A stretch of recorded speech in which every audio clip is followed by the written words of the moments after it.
And we have 2 beagle hounds, and we just sit and kiss them in the mouth. And they are yummy. And we go to bed, and a lot of y'all look really young in here, and I'm going to scare y'all to death, but I'm going to tell y'all, look at these young girls right here. I'm going to tell y'all what your future is going to be, okay? All right, when you get to be about your mid-40s, you're going to start a thing called perimenopause. It's before you go through menopause, and it makes you crazy. And you sweat in the bed at night. Okay, and all your hormones get messed up. All right, I go to the bedroom, and I am so hot at night that I put the air on 68 because I don't want to die. My husband puts it back up on 70. And he says, you're freezing me to death. He's having to wear pajamas for the first time in our marriage. Okay. He said, I can see my breath. That's a lie. But I know he is cold because one time he had to wear a toboggan. But anyway, we get in the bed, and that big beagle, who is 10 years old, a boy named Augie, who is so sweet. My husband spoons him in the bed. And then we've got a new little beagle that is a pocket beagle, and her name is Gigi, and she is so yummy. And she had a nervous tick when we got her, and she ate our couch. But other than that, I love her. And she gets in the bed, and she backs her little butthole up against my head at night, right here. And when we get, all right, so when my husband spoons that big one will wall his eyes at me and looks like, I don't want him. I want you. So when my husband drifts off to sleep, that big beagle scoots over and then gets in the crook of my legs. So through the night, I break out in a sweat because I'm in perimenopause, and it's right here in the back of my neck. Dr. Oz said it. Okay, so then I'm sweating like I've done Zumba all night. And my husband snores. It depends on if he's put on weight. If he's stressed out at work, he'll put on weight. He'll eat a bunch of white flour. And then he snores a different way. But if he's playing tennis and he's watching what he eats, this is really how he snores. He starts going, pew, pew, pew. It's enough to kill you. Okay. You can set a watch by it. Sometimes it's just a puff of air, and it's on my head with a butthole right here, with a big beagle right here. So that's your nighttime routine. Is in a sorority at the University of Tennessee, and a lot of those little girls will come home that can't go home on the weekends. They'll come to our house, and I can cook for them. I enjoy it. I really do. And they can wash their clothes. Well, one little girl came, and I washed that little thing's clothes because she stayed 2 days. And all I said to her was, Katie, you're so tiny. Your little underwear looks like a slingshot. That little girl thought it was funny, and my baby looked at me and went,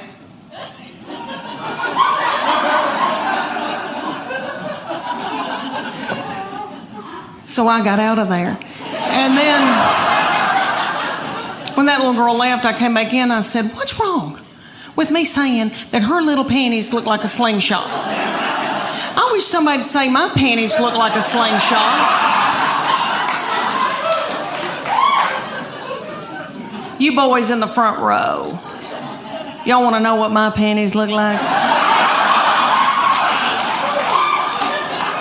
Did y'all ever watch Braveheart and Mel Gibson? You remember that big old catapult when they'd pull that big thing back, put a ball in it, fling it, and kill a bunch of women and children with it?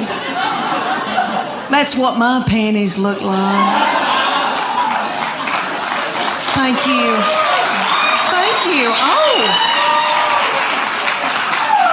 Thank you for clapping for my panties.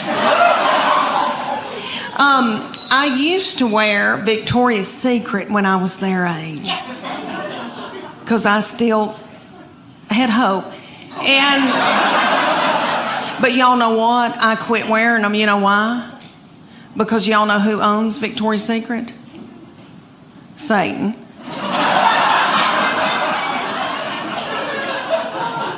And I don't wear my panties for evil. So that was cutting me in two. They just got to be too little. So I bought Somas. Anybody here giving up like I have? Anybody here wearing Somas? No? Let me tell you about Somas. They're the best thing that's ever happened. Okay, because they've got a whole line of nightgowns and underwear and all this stuff that's called Cool Nights. Because it pulls moisture away from you in the night. Yay. To keep you from having a stroke. Because you're going through the change and you're sweating. Dr. Oz, are y'all with me? So, it has a dry fit technology in it. So you boys could play golf in them. I'm not kidding. They're not pretty, but anyway, that's what it is. Summer, finally. I know. I'm so tickled that we got spring and we're about to get into summer. Okay, it's bathing suit time. I know y'all are tickled. To go and try on bathing suits. Yay. I'd rather take a bullet. But it's that thing everybody has to do. I did a big show for a bunch of women one time, and a woman came up to me and said, have you ever seen the swim dress at Land's End at Sears? And I was like, no, I'm not dead yet. But she goes, no, I'm not. It'll change your life. So I go to the Sears in my hometown. Have y'all been to Sears lately? There's not a soul in Sears. There's nobody shopping, nobody working. The lights are all on. I thought, are they running dope out of Sears? But I got a swim dress and I'm beautiful in it. I am beautiful in it. It covers up all my boogity-boo. Okay, so what I've worn for years, over the years, is a miracle suit. The miracle suit is at department stores. It's got a tag on it that says lose 10 pounds in 10 minutes. And you do, because you sweat yourself to death trying to get it on. Because it's a one piece and there's a girdle in it. I know, gross. Okay, have you eaten?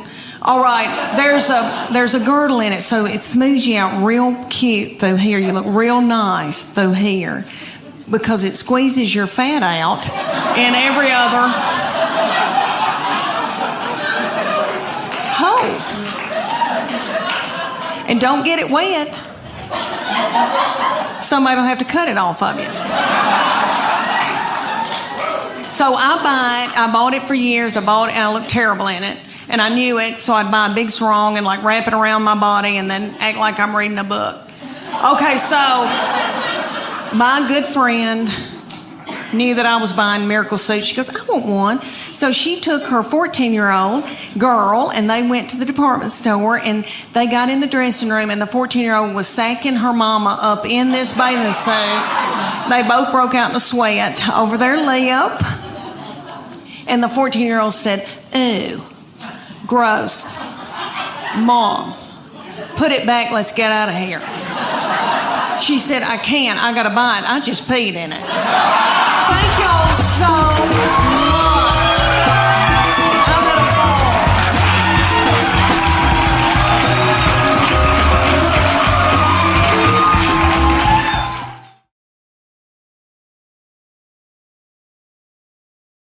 fall. And she's athletic and she's mean. And all right, my second baby is my oldest daughter, who's about to graduate from the University of Tennessee. She's 22. And let me tell y'all, I know every crow thinks theirs is the blackest, but let me say that she is a beauty. And she is smart, and she's done very well in school, and she's in a sorority and done well with her sorority, and she's athletic, and she's mean. And we're scared to death of her. We walk on eggshells around her. She's not mean to other people or in public. She holds it in so that she can come home and like spew it out onto me. That's okay. That's God's way. But this is what I think happens. When she was a junior, her summer between her junior and senior year, I think that God allows this to happen. And you little girls, that your babies aren't this old, just listen to me. All right, one day they'll just turn on you. And you'll think, who in the world is this? Who's coming down the steps in the morning? We don't know who this is. I think that God allows that because He knows that you're about to let your baby go off to college or whatever they're going to do, and He knows that you're grieving. So He makes them just as mean as He can so that you can let them go. And I believe that. That summer, the very breath that I breathed out of my nostrils made her so angry. We were not allowed to eat cereal in our own home because she couldn't stand to hear us chew. I don't mean to talk about her because she had a lot on her. She had to empty the dishwasher. Stuff like that. All right, when you get to be about your mid-40s, you're going to start a thing called perimenopause. It's before you go through menopause, and it makes you crazy. And you sweat in the bed at night. Okay, and all your hormones get messed up. All right, I go to the bedroom, and I am so hot at night that I put the air on 68 because I don't want to die. My husband puts it back up on 70. And he says, you're freezing me to death. He's having to wear pajamas for the first time in our marriage. Okay. He said, I can see my breath. That's a lie. But I know he is cold because one time he had to wear a toboggan. But anyway, we get in the bed, and that big beagle, who is 10 years old, a boy named Augie, who is so sweet. My husband spoons him in the bed. And then we've got a new little beagle that is a pocket beagle, and her name is Gigi, and she is so yummy. And she had a nervous tick when we got her, and she ate our couch. But other than that, I love her. And she gets in the bed, and she backs her little butthole up against my head at night, right here. And when we get, all right, so when my husband spoons that big one will wall his eyes at me and looks like, I don't want him. I want you. So when my husband drifts off to sleep, that big beagle scoots over and then gets in the crook of my legs. So through the night, I break out in a sweat because I'm in perimenopause, and it's right here in the back of my neck. Dr. Oz said it. Okay, so then I'm sweating like I've done Zumba all night.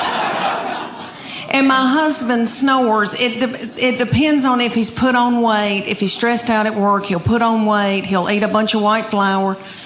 And then he snores a different way. But if he's playing tennis and he's watching what he eats, this is really how he snores. He starts going, pew, pew, pew. It's enough to kill you. Okay, you can set a watch by it. Sometimes it's just a puff of air, and it's on my head with a butthole right here, with a big beagle right here. So that's your nighttime routine of perimenopause. Look at how beautiful they are. See, they still have their bloom. Good for y'all. Y'all are probably out doing yoga. Okay, I have given up. All right. Let me tell y'all how this all started between me and my husband. We met at the University of Tennessee while he was stalking me. He was so tickled with me. Okay, he was getting an MBA. I was finishing up my undergraduate. He is so smart and such an overachiever that he had already gotten an undergraduate, worked for 2 years, and got an MBA. I was just finishing mine up, my undergraduate, because I'm so fun. And I thought, oh my gosh, he is so smart. He can do math. He can reconcile a checkbook. There's no telling where we're going to go, what we're going to see, how we're going to live. Well, we graduated and he decided to buy a used mobile home business in Bean Station, Tennessee. And I know y'all don't know where Bean Station is, in the foothills of the Appalachian Mountains. Did any of y'all ever see Deliverance? I think they filmed that there. Beautiful, beautiful lakes and pretty and all that. But so he moved me there and he wanted me to be in sales for him at this used mobile home business. So I did that day until I saw a family drive up in a Gremlin with the window out and a 9-year-old smoking a cigarette. That's the truth. She lit it off of her Meemaw. And that's her grandmother. Do I need an interpreter? Okay. She lit it off her grandmama. And so I quit that day and I went home and I got pregnant that night. All right.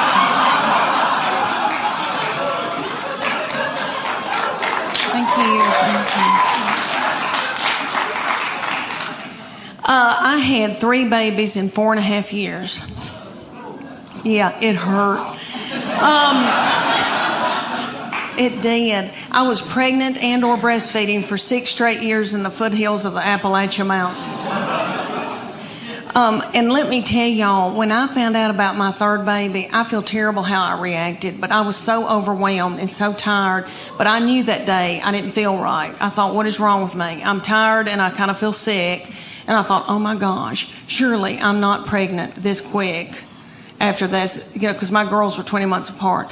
So I had to know. I was crazy. I drove to the Walmart in the foothills of the Appalachian Mountains, and I took my 2 babies with me in the diaper bag and all that stuff you take with you, and I went into the Walmart and bought an EPT pregnancy test. I took it in the stall, and I tinkled on it. And my 3-year-old boy looked at me and said, "What, is it positive?" And it was. And I drove home just as fast as I could, and I called my husband at work, and I said, "You're trying to kill me, aren't you?" "Well, you're not going to, because I'm going to walk out in the woods and let the animals eat me."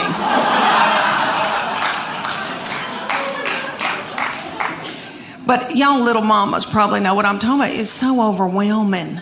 We would be in the grocery store, and my 3-year-old little boy, so yummy, so sweet, would be in Superman panties with doo-doo balls falling out at the grocery store. I think, oh my gosh, did anybody see that? I don't have anything in my purse to pick it up with. Is some little child going to think it's a milk dud? Just keep on moving, everybody. Just keep on moving.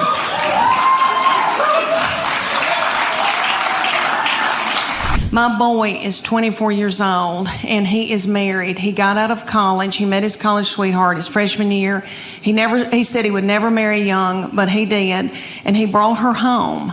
And all right, who in here has had boys and girls? Can you clap? Who do you think's easier to raise? I mean, just yell it out. Boys or girls? Boys. Every once in a while, a little frail woman will yell, girl. And she's probably being threatened. But anyway, no. We love our girls. I love my girls. I truly do. And I know that when I'm in the nursing home, they'll be the ones to come and pluck my chin hairs. Because my boy will be off with his wife and her people. Because he said to me, he brought her home and he said, you got a terrible look on your forehead. And I said, oh, it's nothing against her. It's just I'm jealous because I thought you would only love me. I know that's twisted. I know it is. But he was the best thing that ever happened to me. All right, my kids all yell at me and my husband, everybody's in a bad mood all the time. And he's the only one that's never fussed at me.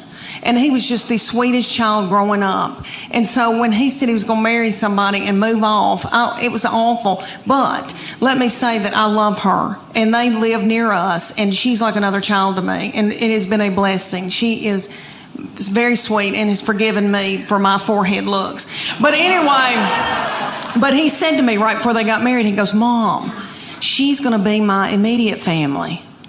You're now my extended family. He said, Mom, that's biblical. I thought, why did I show him the Bible? Let me tell y'all about him. He's an old soul. Have you ever met anybody that was an old soul? He was born an 80-year-old man. He has had a garden since he was in 6th grade.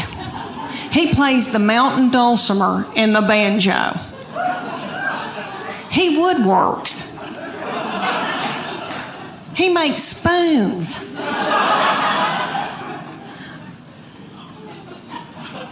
He makes spoons. I mean, he is so yummy. All right, his favorite music is gospel bluegrass. His favorite, okay. Ding-a-ding-a-ding. All right. His favorite artist was Dr. Ralph Stanley. Dr. Ralph, look at you. Look at you. Knowing who Dr. Ralph Stanley is. Okay, for those of you who don't, he was on the Oh Brother Where Art Thou. That is probably the most famous thing he did. But he was the godfather of Mountain Soul. He ended up dying at like 92. He had a little cowboy hat propped on his head. Yummy. Okay, he would come through Knoxville and I would take my son to see Dr. Ralph when my son couldn't drive. They propped little Dr. Ralph up on stage because he was so old. I almost threw my panties at him because that's what you do to Tom Jones. And I love him. But anyway, I was standing there listening to Dr. Ralph Stanley singing gospel bluegrass, and I think to myself, how many teenage boys are listening to this? What are teenage boys listening to? Rihanna, Walk a Flock of Flame, some of that nasty goings on. I thought, wouldn't it be funny if I had to yell at my boy, turn that gospel bluegrass down. You're out of control. If I hear I Saw the Light one more time. Oh, he is so yummy. All right, my second baby is my oldest daughter who's about to graduate from the University of Tennessee. She's 22. And let me tell y'all, I know every crow thinks theirs is the blackest. But let me say that she is a beauty. And she is smart. And she's done very well in school. And she's in a sorority and done well with her sorority. And she's athletic and she's mean. And we're scared to death of her. We walk on eggshells around her. She's not mean to other people or in public. She holds it in so that she can come home and like spew it out onto me. That's okay. That's God's way. But this is what I think happens. When she was a junior, her summer between her junior and senior year, I think that God allows this to happen. And you little girls that your babies aren't this old, just listen to me. All right, one day they'll just turn on you. And you'll think, who in the world is this? Who's coming down the steps in the morning? We don't know who this is. I think that God allows that because He knows that you're about to let your baby go off to college or whatever they're going to do. And He knows that you're grieving. So He makes them just as mean as He can so that you can let them go. And I believe that. That summer, the very breath that I breathed out of my nostrils made her so angry. We were not allowed to eat cereal in our own home because she couldn't stand to hear us chew.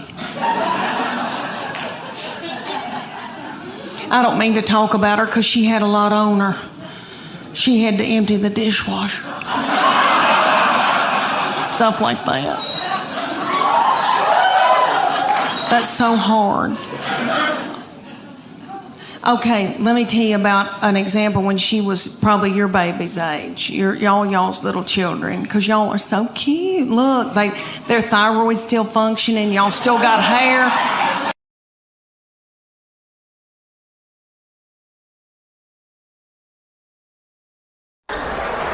She is. That name's hard to say, Deutsch.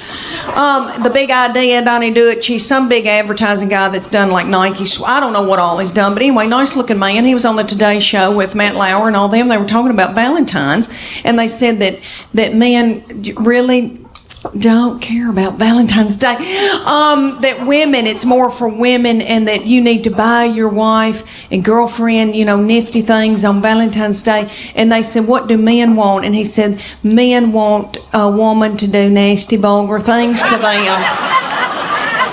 And he said, do a surprise, like dress up in something, an outfit, like a nursing outfit or a French maid. And I thought to myself, Lord, if I've got on a French maid outfit, I know Chuck, it'd say, Leanne, get some spick and span. We're going to fix these baseboards that you hadn't washed the whole time we've lived here.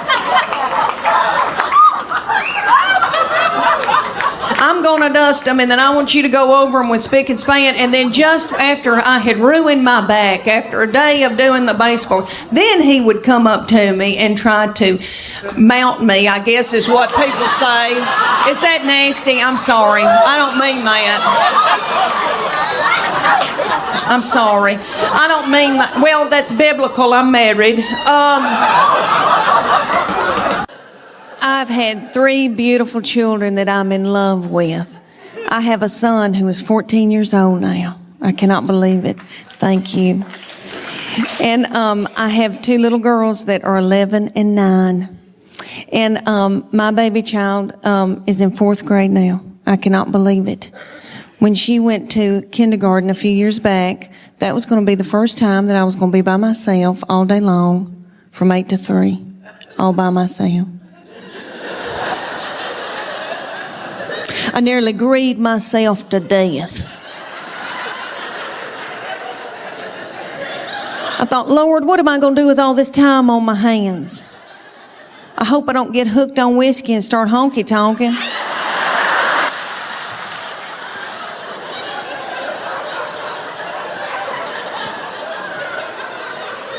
About 3 weeks into kindergarten, I was like,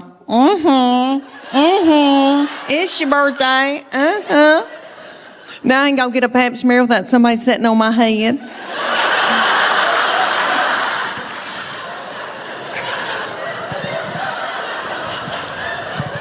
I'll never forget the day that I found out about her, and I feel terrible about it now. But I was overwhelmed. I knew something wasn't right. I didn't feel good. I thought, oh my gosh, surely I'm not pregnant this quick, this soon. And when you gotta know something, you gotta know it right then. I had no right then. I grabbed up my 2 babies and diaper bag and all that stuff you take with you everywhere you go, and I went to the Walmart in the foothills of the Appalachian Mountains. And I bought an EPT pregnancy test, and I took it in the stall at Walmart. And I tinkled on it. And my 3-year-old boy looked at me. He said, "What, is it positive?"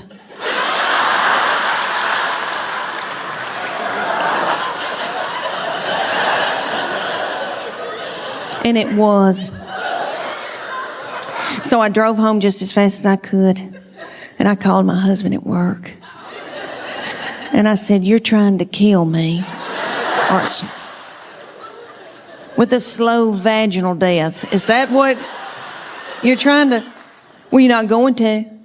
You better get home right now, because I'm going to walk out in the woods and let the animals eat me."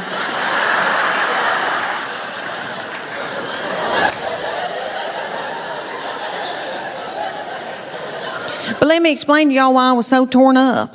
I had a 13-month-old baby girl in diapers and a 3-year-old little boy in Superman panties with doo-doo balls falling out.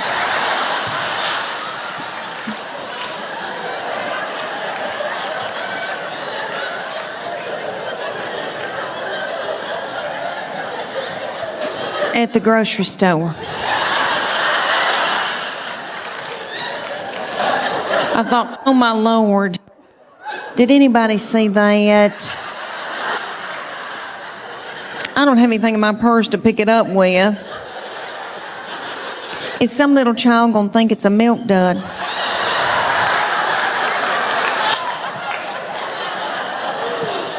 Let's just keep on moving, everybody. Just keep on moving.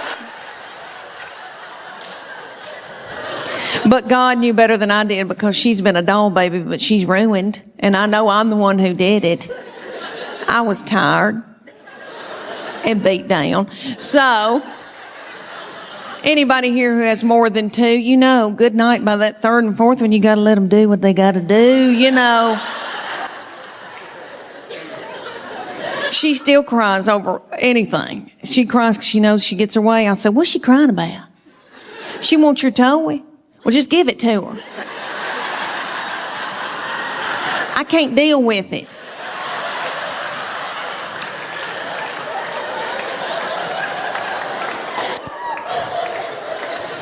But she's a quirky little thing and fun. She is. She enjoys office work. And for Santa Claus this past Christmas, she wanted a filing cabinet. And that's what she wanted. And she likes, you know, big tape dispensers and all that kind of stuff. And in our house, she has offices set up all over our house. And she's always talked to herself. And we like to sneak and watch her, because she'll be doing office work. And she has her little Barbie phone or cell phones and old cordless phones, and she'll be calling people up and chewing them out over the phone. She says, "Well, if you can't get this order in, I'm taking my business elsewhere." She says she wants to work for Geico when she gets older. For her 8th birthday, you know how mamas will call you and say, "What's she into? What can I get her?" And I said, "Well, she needs office supplies."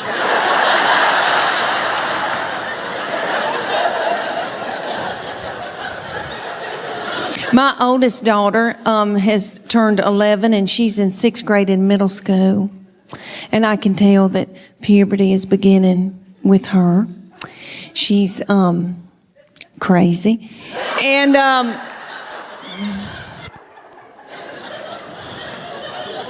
she's mean as a snake. And we're scared to death of her, but we just tiptoe around her. She cries a lot, and she doesn't know why, and she tells us, "I don't know why I'm crying." And we just try to get through it. But I'm telling you, she can run a household. She's a grown woman. She has been ever since she got here. So I said, "You're going to have to come in here, baby." I said, "Your daddy's going to take care of y'all. I'm going to Nashville for like 3 days." She bust out crying. I said, "What's wrong?" She said, "Don't leave us with him. He doesn't know where the food is."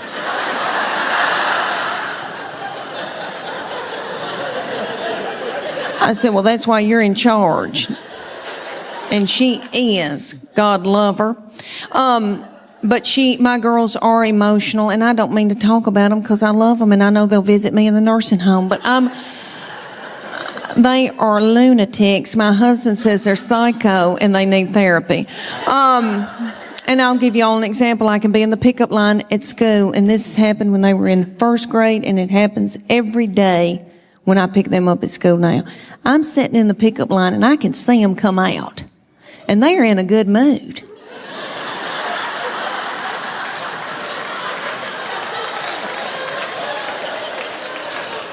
And they're goosing each other and giggling and doing and talking and having a good time. They're waving to the teachers and the principal.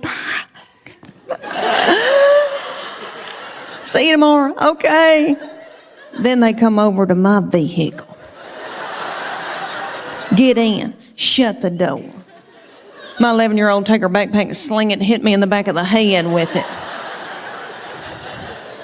Every day she says something like this. I'm starving to death. You don't have a piece of cheese in this car?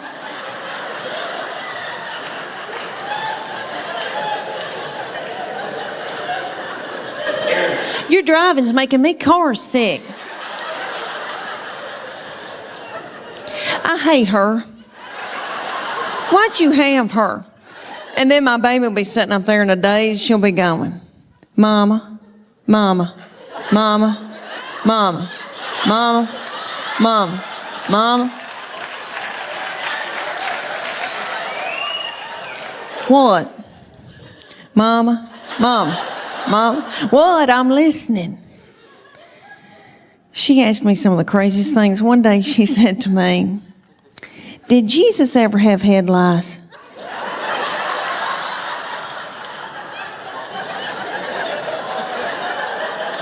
How do you answer something like that?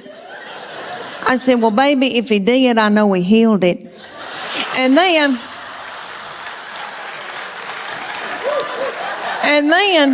my girls would be whipping each other in the back seat and telling each other how bad they hate each other and they wished each other were dead.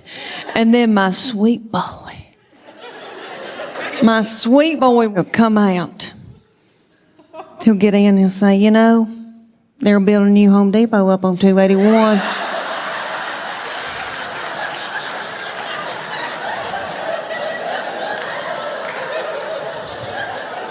Just as happy-go-lucky. He's just like this. He's been like that all of his life. He's 14. He's never sassed me. I know people say it's coming. I'm telling you, I don't think it will.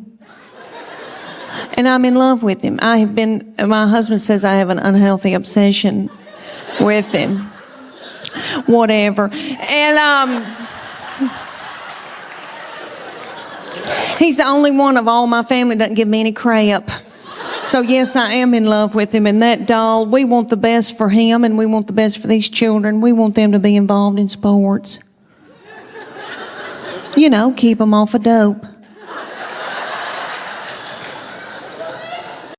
Okay, let me tell y'all that my middle one, we go and get spray tans together. And I love them and I feel thinner in them. If you're going through a hard time, go get a spray tan.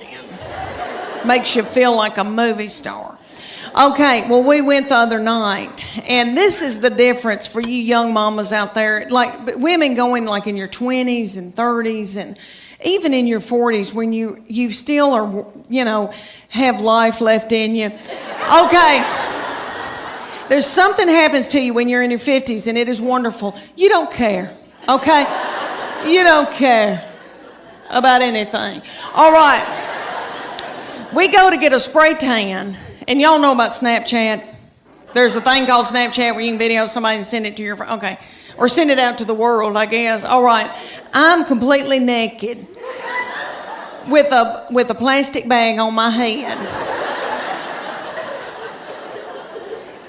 In the spray tanning thing, and it's like a car wash. It does this. And then you do. And then you do. And then you do. Okay. And when it's cold outside, it feels like needles going in you. It's so cold. Oh, that's awful. But anyway, she started filming me on Snapchat, completely nude. Now, in my 30s and 40s, I would have been hysterical, and I would have been in a bowl, and I would have been so torn up. In your 50s, at first I was like, and then I was like, I don't care.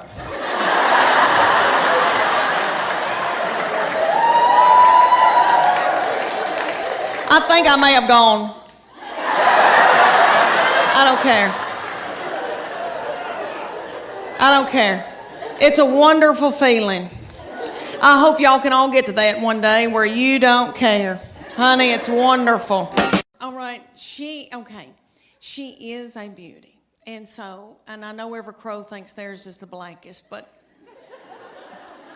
she's always had a bunch of boys coming around wanting to date her. So there was one that came around, and he was a player.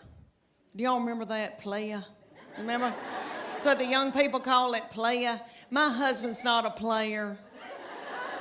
He doesn't chat at all. So he never sweet talked me or, he's not that way. Solid, though, solid. I've got good health insurance. But, he is never, charmed, not that kind of man. Okay. Well, she had this one coming around. He was a charmer. He was a player. And so he would say to me things like, Miss Morgan, you look beautiful. And I'd be like,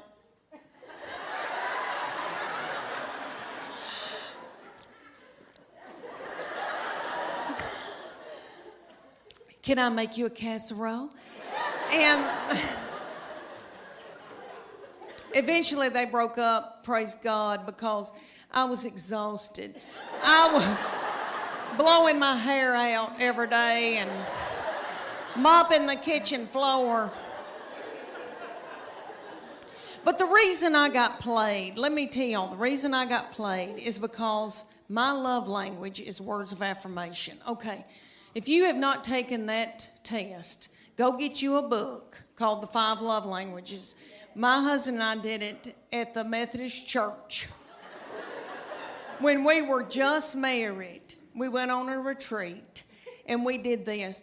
And they have one for your children and they have one for your spouse. So you read it, you take the test, and everybody has a prominent love language. There's 5 of them. And so you find out what your spouse's love language is.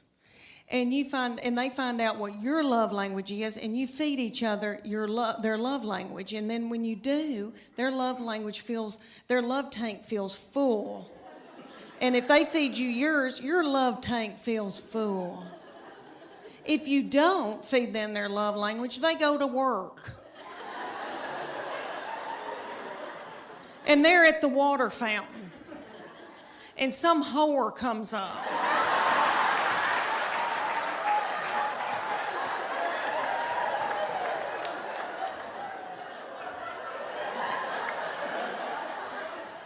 And feeds them their love language. And then they feel a tingle.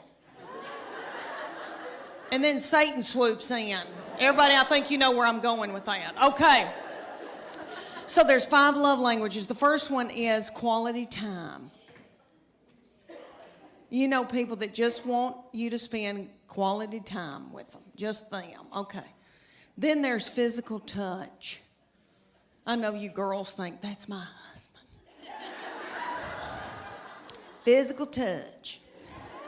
He's on me like a duck on a June bug. But I'm not talking about that kind of physical touch, the nasty kind. I'm talking about, people that just want to squeeze and they're physical and they want to hold your hand, they want to hug on you, that kind of physical touch. Okay, then there's gifts.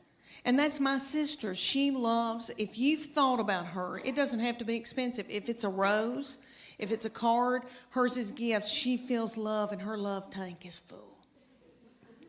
Mine is words of affirmation. So all my husband has to say is, Leanne, you look beautiful today. Or Leanne, that Trisha Yearwood's chicken piccata is to die for.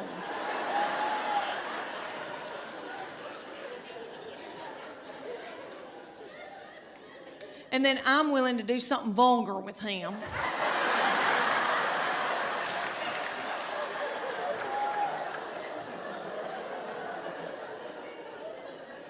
And then he gives me money to get my hair highlighted. The reason why I'm so in love with him, he's an old soul. Have y'all ever known anybody that was just born an old soul? He was born an 80-year-old man. All right, let me tell y'all why I say that. He has had a garden since he was in middle school. he is just always loved to learn and had all these nifty things that he's been into. Like he raised chickens. He was in Berry College. They have enterprises, business enterprises, and he started the cage-free egg enterprise. He raised 200 chickens while he was in college. Do y'all want to know what I was doing at the University of Tennessee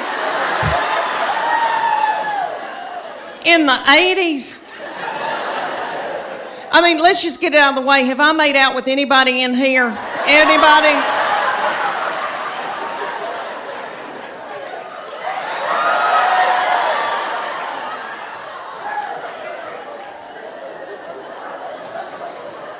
I was in terrible sin. And I was down at Gabby's on the Strip. I don't know if any of y'all remember that Sodom and Gomorrah. I was dancing to Prince, but anywho. So anyway, all right, so he had his own garden. He now cans his own food. He can can food. Are y'all listening to me? He loved gospel bluegrass in high school. Honey, that's his favorite music that he loved. So I brought him to Dr. Ralph Stanley. I don't know if y'all remember Dr. Ralph. He just passed away, 90-something years old, godfather of Mountain. So I brought my son to the Bijou to see him. They propped little Dr. Ralph up on stage. Looked like he had a permanent. Almost threw my panties at him because that's what you do at Tom Jones. Anywho, so we're sitting out in the audience while Dr. Ralph's up here singing, and I thought, how many teenage boys are listening to this? Gospel bluegrass. What are they listening to, real teenage? You know, all right, Waka Flocka Flame. Rihanna, Lady Gaga, all that nasty goings on. I thought, wouldn't it be funny if I had to yell at my boy, turn that gospel bluegrass down?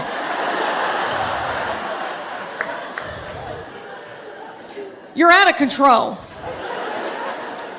If I hear, I saw the light one more time. My husband, there's two things on this earth that make him happy. A clean house and sex. Oh, lucky me.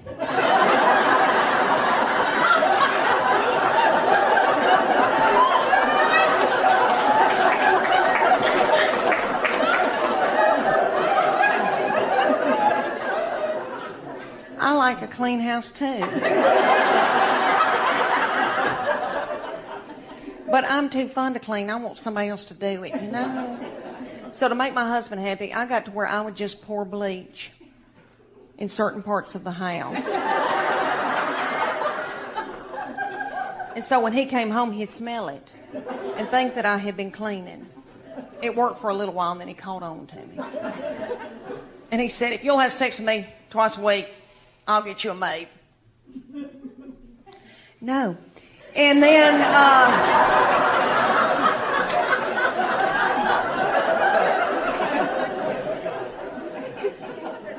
he said, well, if you don't start taking care of my needs, I guess I'm going to have to get a girlfriend.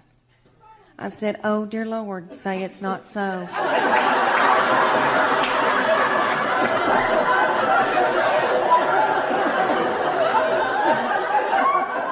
I said, well, make sure that she's stout and that she can mow, because I need some help. Everywhere I go, I ask, do you think it's easier to raise girls or boys? And people say boys. And we love our girls. We love our girls.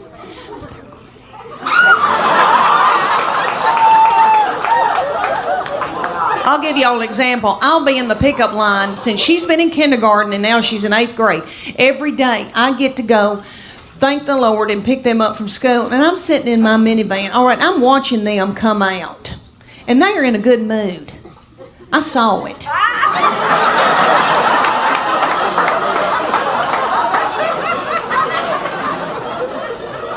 And they're goosing each other and see you tomorrow. Okay. Then they come over my minivan. Get in. Shut the door. My 8th grader take her backpack, sling it, and hit me in the back of the head with it. Every day she says something like this. I'm starving to death. You don't have a piece of cheese in this car? Your driving's making me car sick. I hate her. Why'd you have her? And then my baby will be sitting up in the back and she'll be going, Mama, Mama, Mama, Mama. What? Mama, Mama. What? I'm listening. What is it? One time she said to me, she can say some of the craziest things, that baby can. She said, did Jesus ever have head lice? I said, well, Lord, I don't know, honey, but if he did, I know he healed it. And then they'll be whipping each other in the back seat and squalling and fighting, and I hate you and I wished you were dead. And then my sweet boy would come out, and say something like, you know, they're building a new Home Depot up on 281.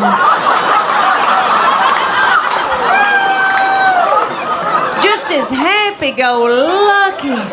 All my children are yummy, and I'm in love with them, and I love my girls, and I know that when I'm in the nursing home, they'll be the ones to come and pluck my chin hairs. Because he is now since married and gone off with his wife and her people. And that's what boys do. They cling to their wife. That's biblical. He said to me, Mom, she is now my immediate family. You are my extended. That's what he said to me right before they got married. And he said, Mom, that's biblical.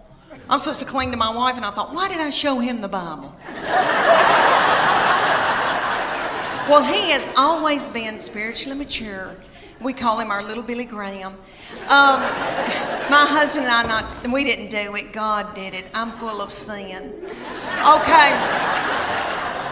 I've been washed in the blood, but I've been a horrible, horrible person. Not too bad, but okay. So this baby has been just like an old man all of his life. Let me give you an example. He had a little girlfriend in high school, and he would go over to her house and they'd watch movies. And he came home one night and he used to tell me everything. And I said, what y'all been doing? He said, well, we've been watching television and kissing on the couch. And I said, okay, baby, okay. That's all right. That's normal. But I said, you know, before you know it, you've got your hand on somebody's leg, your arm around, and you know, things can get out of control. And I just say, slow it down. He looked at me like I was crazy.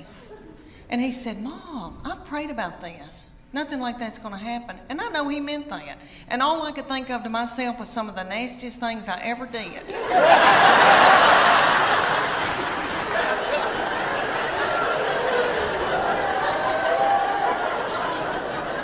Was at the Adams United Methodist Youth Fellowship on a hayride.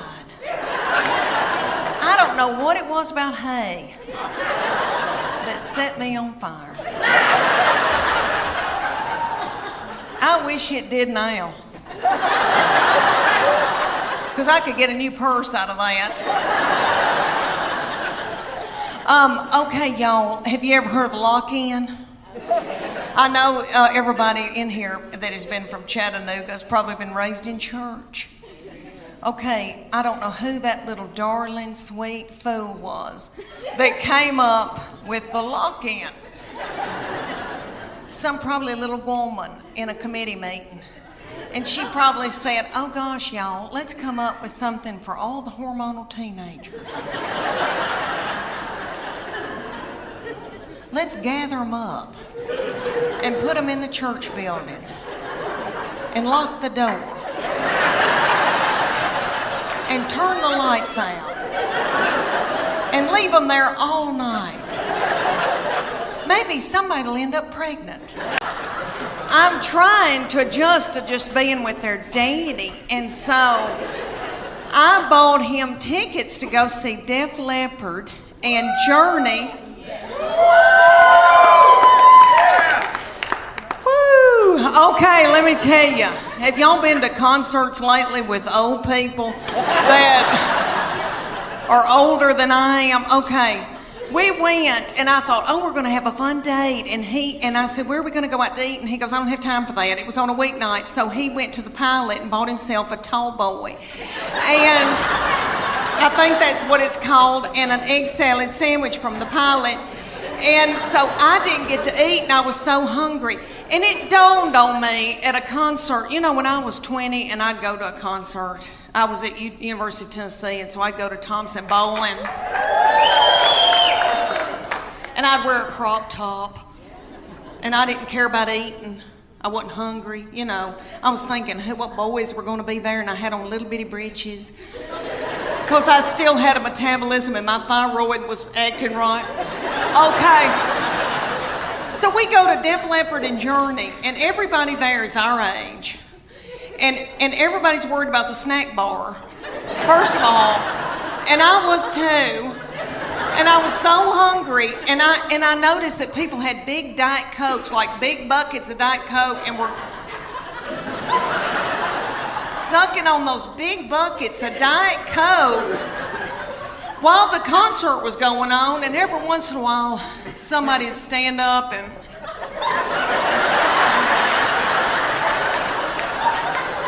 and then they'd sit back down.